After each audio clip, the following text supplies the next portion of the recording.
Art. You bet. This is one of my favorite people on the planet here, ladies and gentlemen. Old age is not for sissies, and if I make it to 45, I'm going to read his book once a day. You aren't 45? Not yet. Look at it. I can't help it. I would have gathered that you were approaching 68. That's my IQ, not my neck. Well, you do this one too? I was here for the opening of this part. In fact, at the time, I was on the board of directors of going. MGM that made the deal. And so I was here in a dual capacity, and then, of course, I was there at the opening in Disneyland 38 years ago. It was sad that Walt didn't really get to see this come true, isn't it?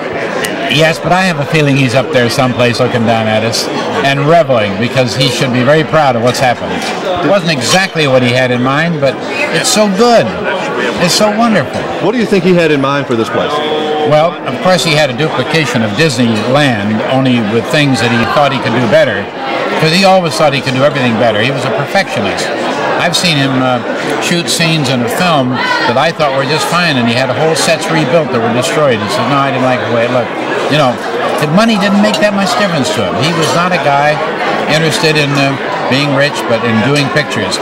And his original idea outside of Disney World was to have Epcot be like a permanent World's Fair, where the workmen were there, and it wasn't a place like a show place, as much as a actual reproduction of an international marketplace. Well, it is that in a sense.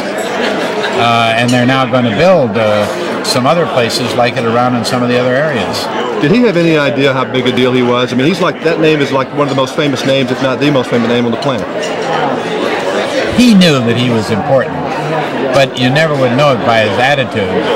One time I was sitting with him on a porch in his home down in Palm Springs, and his wife was looking at a show business character in the newspapers, and she turned to him and she says, well, why don't we have all the things that this man has? I won't mention his name.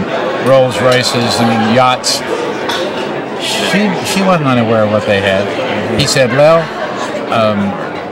why don't you come out and look at the studio sometime and see what we have? He was very, he never went to cocktail parties unless he had something specific to see. He wasn't a socializer. He came to my house for dinner because we were good friends, but he wasn't the party guy that you read about in Hollywood at all. Thank you a lot, Art. You bet.